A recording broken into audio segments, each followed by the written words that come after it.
ASI ini baru saja merilis proyeksi yang cukup optimistis begitu ya terkait dengan pertumbuhan penjualan domestik di angka 1 hingga 2% untuk tahun 2025.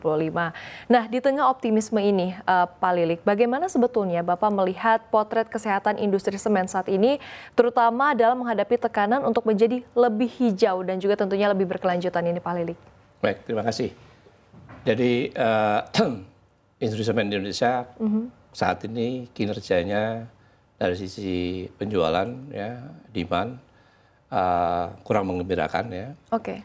Jadi kita ada sekitar 16 perusahaan di bawah Asosiasi Semen Indonesia.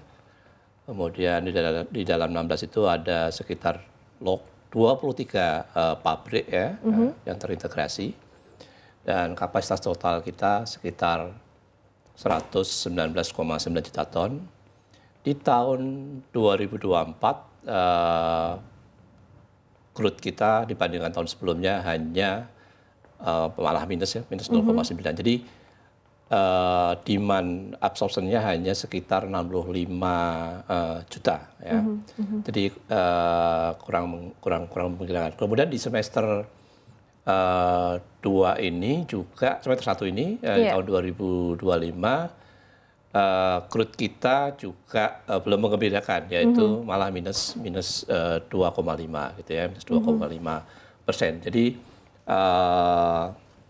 di kondisi yang sekarang ini kurang menggembirakan. Tetapi kalau tadi ditanya tentang bagaimana kesiapannya dan juga di tengah kondisi tekanan industri hijau, ya. Jadi kita tetap komit, ya, terhadap industri hijau, ya. Ada definisi tentang industri hijau. Kalau yang secara undang-undang nomor 14 itu adalah industri yang di dalam proses produksinya selalu menekankan efisiensi, kemudian efektif dalam penggunaan sumber daya alam, dan juga ada keseimbangan seperti prinsip sustainable development. Jadi ada juga keseimbangan dengan lingkungan dan sosial. Nah, kita komit terhadap tentang kinerja lingkungan. Satu, industri semen menyadari bahwa tadi disebutkan kita termasuk salah satu polutan, ya. Kalau di global dunia itu emisi CO2 yang dihasilkan terhadap total global emisi itu sekitar 7%. Di Indonesia itu sekitar 4,6%. Satu itu. Yang kedua adalah adanya komitmen, ya, support dari Paris Agreement yang juga digaungkan juga oleh pemerintah, di mana Indonesia di dalam ENDC, Enhancement ENDC, Determined Contribution, itu kita support sekitar penurunannya adalah 31,89%. Nah, artinya di beberapa perusahaan yang public listed, mereka juga harus mempunyai target itu di dalam roadmap tahun 2030-nya. Mereka sudah punya roadmap, ya. Terus kemudian kita juga sedang menyusun roadmap net zero emission 2050, ya, di mana kita akan membuat net zero emission pada saat 2050. Artinya walaupun dalam kondisi bisnis yang kurang menguntungkan, kita tetap komit terhadap pencapaian industri hijau.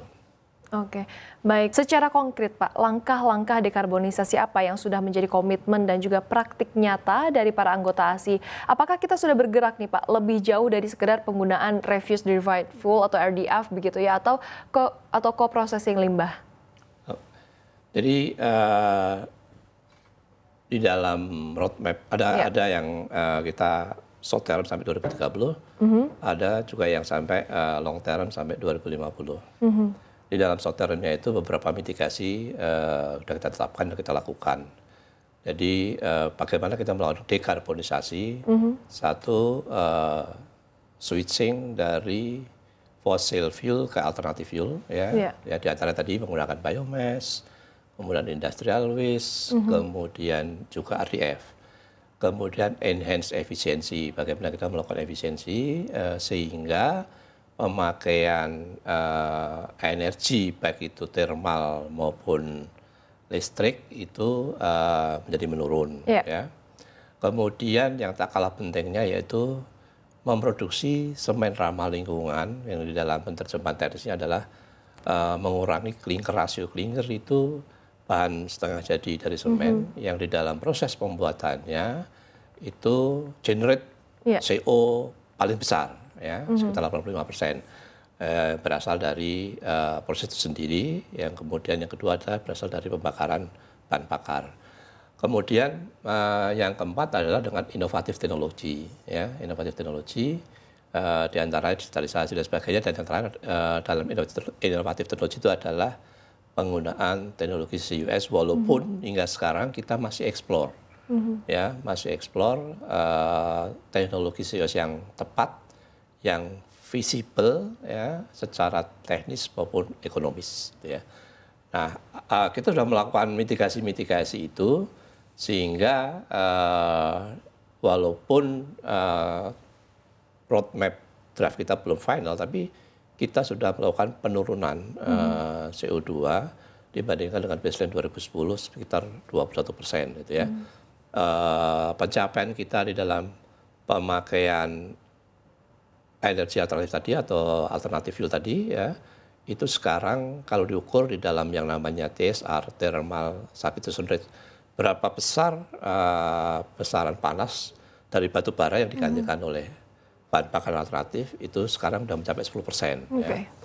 Terus kemudian semen ramah lingkungan, 62% dari semen yang kita produksi itu blended semen atau semen ramah lingkungan. Ya. Dan sekitar 38-nya itu OPC. OPC itu ordinary Portland cement, yang kandungan karbonnya paling tinggi, gitu ya, paling tinggi, gitu ya. Nah, artinya sudah ada langkah-langkah konkret, ya Pak, ya, dan mitigasi-mitigasi itu, dan bisa menurunkan. Dan tadi kita tidak hanya tergantung dengan RDF, karena RDF bagian daripada switching dari fossil fuel ke alternatif fuel, karena ada biomass, jadi biomass juga lebih besar lagi, gitu ya. Kemudian juga industrial waste itu.